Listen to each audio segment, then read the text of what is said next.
پیارے بچوں، السلام علیکم ورحمۃ اللہ وبرکاتہ۔ برج کورس کا 37واں دن۔ آپ نے پچھلے سال مختلف شعراء کی رباعیات کا مطالعہ کیا ہے۔ آپ صنف رباعی سے واقف ہیں۔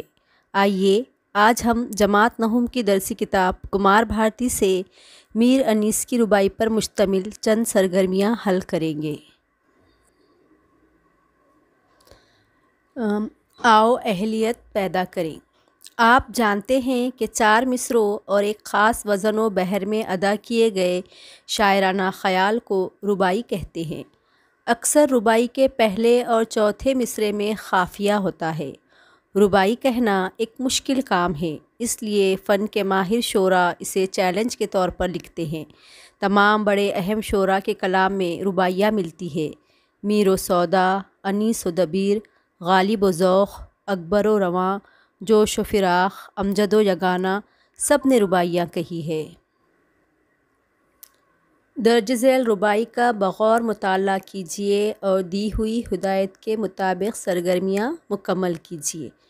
رباعی دیکھیے۔ آنکھ ابر بہاری سے لڑی رہتی ہے، اشکوں کی ردا منہ پہ پڑی رہتی ہے۔ دونوں آنکھیں ہیں میری ساون بھادوں، یہاں سارے برس ایک جھڑی رہتی ہے۔ سرگرمی نمبر 1، تفہیم پر مبنی سرگرمیاں۔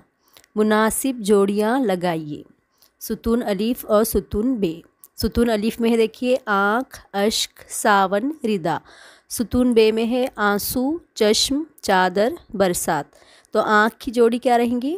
آنکھ کے ہم معنی ہے چشم، اس لیے آنکھ کا چشم، اشک آنسو، ساون برسات اور ردا چادر۔ سرگرمی نمبر 2، ذاتی رائے استحسان کلام۔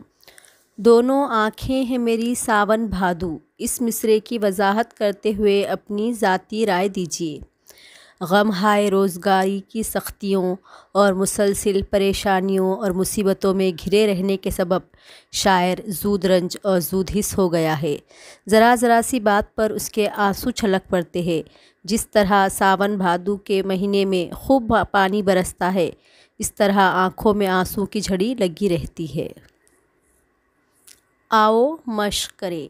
میر انیس کے حالات زندگی کے متعلق اپنے اساتذہ سے مزید معلومات حاصل کیجیے اور اپنی بیاض میں لکھیے۔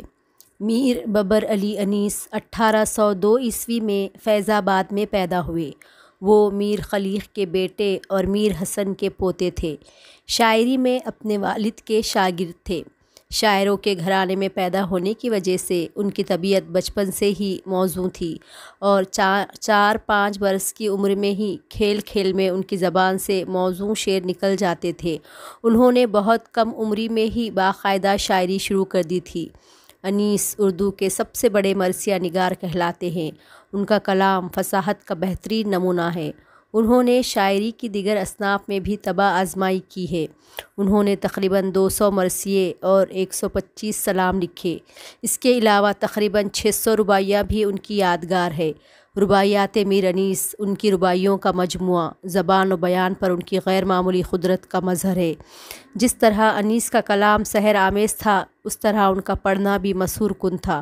منبر پر پہنچتے ہی ان کی شخصیت بدل جاتی تھی۔ آواز کا اتار چڑھاؤ، آنکھوں کی گردش اور ہاتھوں کی جنبش سے وہ اہل مجلس پر جادو کر دیتے تھے۔ 1874 عیسوی میں لکھنؤ میں ان کا انتقال ہوا۔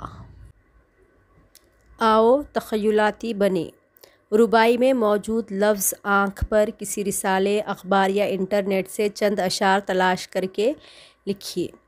تو یہاں اشعار لکھے ہیں، دیکھیے، یہ بھی دیکھیے، اگر آپ خود سے دوسرے لکھنا چاہتے ہیں معلوم کر کے تو لکھ سکتے ہیں۔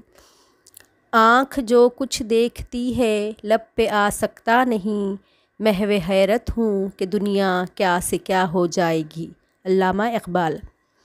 حیا نہیں ہے زمانے کی آنکھ میں باقی، خدا کرے کہ جوانی تیری رہے بے داغ۔ یہ بھی علامہ اقبال کا شعر ہے۔ ظاہر کی آنکھ سے نہ تماشا کرے کوئی، ہو دیکھنا تو دیدے دل وا کرے کوئی۔ علامہ اقبال۔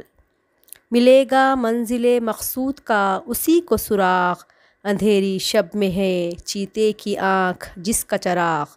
یہ بھی علامہ اقبال کا شعر ہے۔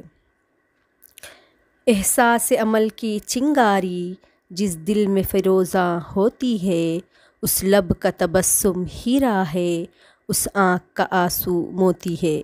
یہ نامعلوم شاعر کا نام نہیں معلوم ہے مجھے۔ ہر سہارا بے عمل کے واسطے بیکار ہے، آنکھ ہی کھولے نہ جب کوئی اجالا کیا کرے۔ حفیظ میرٹھی۔ دیکھ چھوٹوں کو ہے اللہ بڑائی دیتا، آسماں آنکھ کے تل میں ہے دکھائی دیتا۔ شیخ ابراہیم ذوق۔ رگوں میں دوڑتے پھرنے کے ہم نہیں قائل، جب آنکھ ہی سے نہ ٹپکا تو پھر لہو کیا ہے۔ مرزا غالب۔ تہذیب کے موتی آنچل پہ سجا رکھنا، پہلو میں دل مخلص، آنکھوں میں حیا رکھنا۔ نامعلوم۔